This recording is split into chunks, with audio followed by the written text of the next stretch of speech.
Sean Spicer, the president's press secretary, has backed claims that GCHQ was involved in tapping phones for Barack Obama. He didn't use the NSA, he didn't use the CIA, he didn't use the FBI, and he didn't use the Department of Justice. He used GCHQ. Wow. Now, that is going to piss off the British, and you do not want to piss off the British, because if you do, we will say, oh dear, shake our heads, swallow the anger, and carry it around until we die.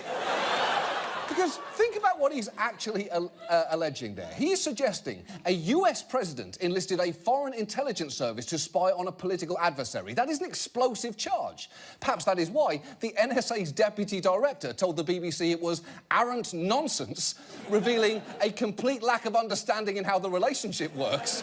And for their part, GCHQ called the accusations utterly ridiculous. And yet, rather than distancing himself from Spicer, Trump decided to back him up.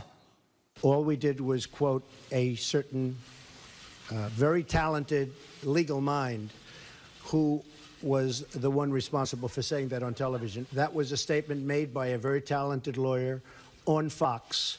And so you shouldn't be talking to me, you should be talking to Fox.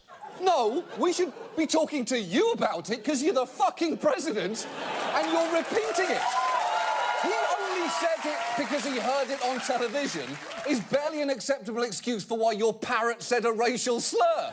No, we've been watching The Wire. We've been watching The Wire. Oh, and so you know, that very talented legal mind that Trump's talking about is this guy, Fox News contributor Judge Andrew Napolitano, a man whose persona is so overwhelmingly non-authoritative, I just assumed he was a judge in the Judge Reinhold sense of the word.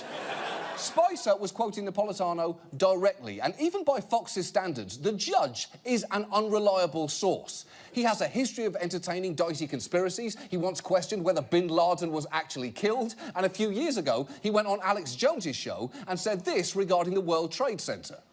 It's hard for me to believe that it came down by itself. I think 20 years from now, people will look at 9/11 the way we look at the assassination of JFK today. It couldn't possibly have been done the way the government told us. What a very talented legal mind.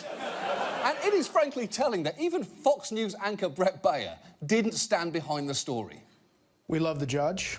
We love him here at Fox. But the Fox News division was never able to back up those claims. That is like how you talk about a racist grandparent.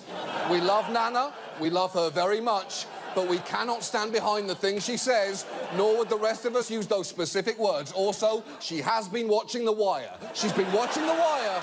If Stringer Bell can say it, why can't she? That's her point. And you know, if Fox News admits a story is bullshit, then it is bullshit.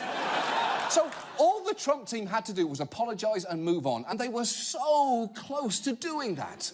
A senior administration official said earlier today Spicer and National Security Advisor H.R. McMaster offered what amounted to an apology to the British government. But Spicer later disputed that, saying the administration had no regrets. That is Sean Spicer saying he has no regrets, which is amazing, because if anyone on this planet should have fucking regrets, it is you, Madam Ghostbuster. You should regret everything, every life decision that brought you into this regretful job that you regretfully hold. At this point, you should really be more regret than man, a regretator, if you will, half man, half regretful beast, cursed to roam the planet until one day you're finally released from your prison by the inevitable firing you'll receive in, oh, let's say 2.5 weeks, shall we? And look, there is no evidence for Trump's claims. There is no discernible motivation for the British government to be part of this. Just the word of a mid-transition werewolf with questionable views on 9/11. And yet, none of that seems to matter to Trump, and I could tell you why, but I think I'll let Fareed Zakaria do it for me. I think the president is somewhat indifferent to things that are true or false. He has spent his whole life bullshitting. He has succeeded by bullshitting.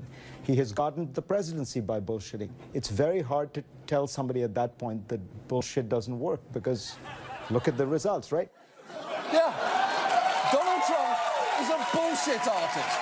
And I know Trump might want to refute that, but to be fair, someone on TV did say it, and I am repeating it, so therefore it must be true.